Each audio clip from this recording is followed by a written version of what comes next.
think some common misconceptions with school counselors would be that we've changed with the times, and I think our job descriptions have evolved over the years from mainly providing guidance to students to also becoming more well-rounded and working with students as a whole person.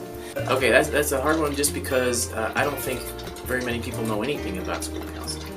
They kind of go on what their school counselor did, which was maybe 35 years ago or something. It could be dealing with a depression, or it could be dealing with somebody who thinks they're pregnant, or a parent who lost their job and the kid has to quit school and go get a job to help support the family. Or it could be something like a scholarship application, credits, proficiencies, making sure they're going to graduate. Our jobs are really varied and never dull. Well, I think a lot of people don't understand that when we went into counselor training, that we had a lot of classes on mental health counseling, and that each of us to get these jobs have to have at least a master's level in counseling or counseling psychology.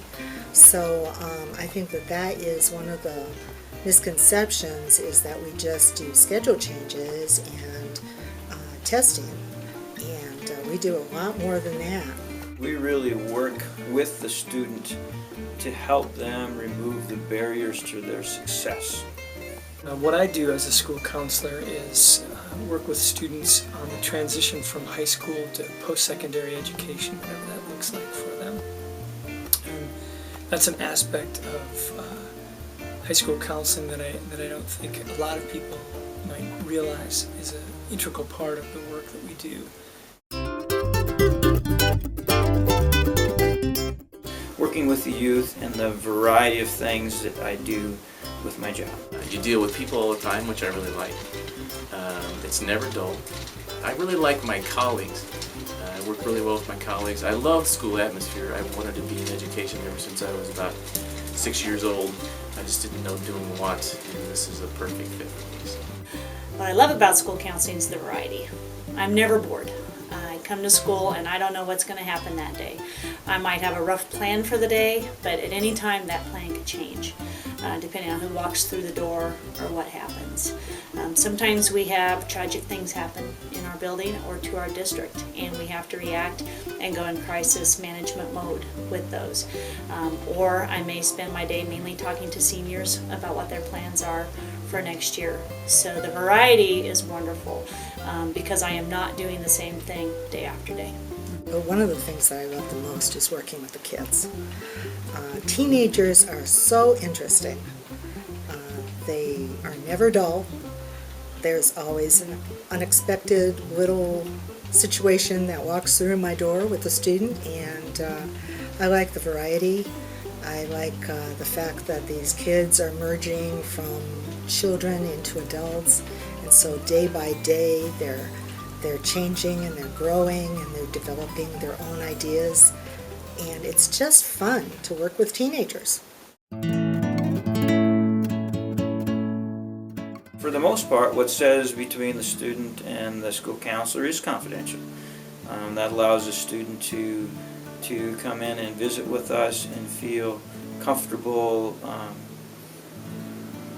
working on issues and sharing things that might be very personal to them. There are a few instances when we're required to break confidentiality, and that would include if a student is intending to harm themselves or someone else. If a student we suspect a student is being abused, or if a student is currently under the influence of drugs or alcohol. It helps students to trust us and to share their stories with us if they know that we're going to keep what they say in confidence. Students that talk with us are afforded the same confidentiality as they are speaking with any counselor. We follow the same rules as far as if we suspect a student is being hurt or abused, if we think a student is suicidal, or if we think the student will leave our office and go hurt somebody. At those times, we break confidentiality. Other than that, our students are afforded the same type of confidentiality any other person would be, seeing a counselor outside of the district. We also work with the faculty and the administration of the building, and we often play the role as the in-between person or the connecting person between the family, the student, and the faculty. So our job really is to help the communication link between those two entities. It's like a constant back and forth. So teachers will be emailing me, I'll be talking to teachers in the hall, principals will come down and talk. It's just a constant communication thing. If you're not communicating, then it's not working out very well. Usually my dealings with teachers or faculty would involve helping them if they are thinking of maybe a new course, and they'll often fly that by us and say, hey, what do you think? Do you think kids would like this class or not like this class? So we would give them input on that. I work with teachers a lot on if they have things that need to be changed with their class as far as students being in there. With that, I work with teachers through the at-risk process. If they have a student who is not doing well, they'll often talk to us about that, and we'll recommend whether or not they might refer a student to an at-risk meeting, or whether we will with that. So it can be a variety of things with teachers, from just how's the class going to how are your students doing, and let's set up some stuff to help them be successful. Teachers and faculty come to see me for a variety of reasons. Sometimes, in fact, probably most often, is because they have a concern about a student, either concern about their personal issues in their lives that are flowing over into their school experience, or because they have low grades or aren't attending, or just a lot of the different things that happen with teenage students in high school. Once in a while, faculty members and staff might come in because their own personal issues are hindering their being able to function at the highest level that they can. And so they come and they talk to me about those issues, and I really try to help them. I think faculty and teachers are our allies, and we're all in this together. They're here because the majority of them love kids and want to see students do their best. So I feel like we're allies, and the more that we can work together as a team for the students, the better off we are.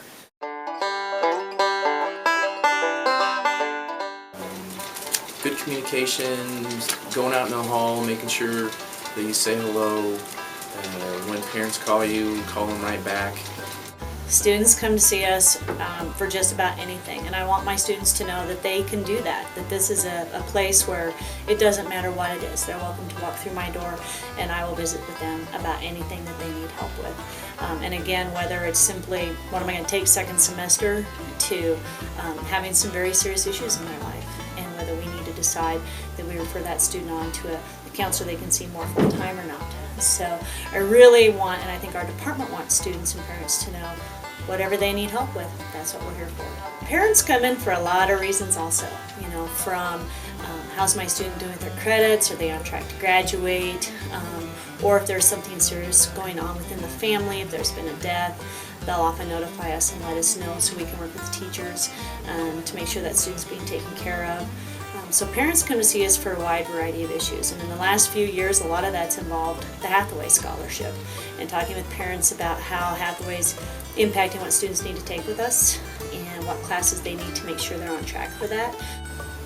When we work with students and parents, we really rely on students and parents to self-refer. We do have certain prescribed programs within the school year where we invite students and parents in to learn about certain aspects of college or scholarships or financial aid or those kind of things. But for the most part, on a day-to-day basis, we count on parents and students to self-refer and come in and utilize our services as needed. Students very often will come in to do things that most people think school counselors do, such as make schedule changes and register and get information about colleges and scholarships. But oftentimes they also talk about their personal lives and problems that they might be having with a relationship, whether it's with their parents or a friend. Sometimes they come in because they just need information about certain things such as depression or feeling suicidal. Sometimes they do come in and do referrals because they're concerned about their friends and they're worried that their friends might do something to harm themselves. A lot of times though, parents will come in because they're just frustrated that their student is not doing well and the parent needs some support and help.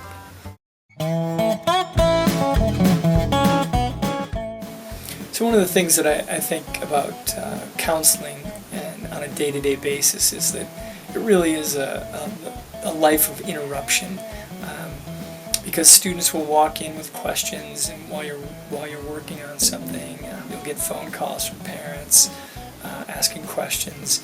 But really, in that life of interruption, it still is really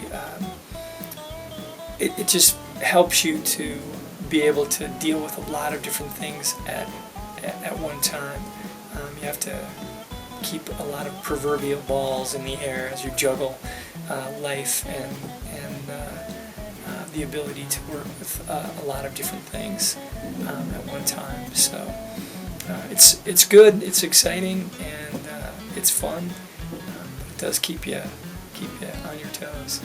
Every day looks different, every hour looks different, and our job is really shaped and driven by our clients, which of course first and foremost are the students, and then the parents, and then faculty and staff. The only typical thing about my day is I usually come about the same time of day. I come in, I check my schedule, I get things ready for meetings, that kind of thing.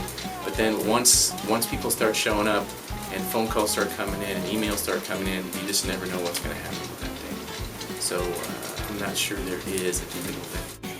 There is no typical day for a counselor. And that, again, is one of the things that I just really like about our job is there is just nothing typical about what we do. A typical day as a school counselor is usually quite varied and quite harried. We never know from moment to moment what issue is going to walk into the room with a student or a parent or a faculty staff member. And so there's a lot of variety, and there are times when it's just one person after the other after the other. We deal with a lot of paper. We deal with a lot of meetings. In this school, we do a lot of at-risk meetings and try to come up with, help students come up with plans to be more successful in high school. But anything can happen at any given time. That's one of the things I really love about school counseling, is that it is not boring.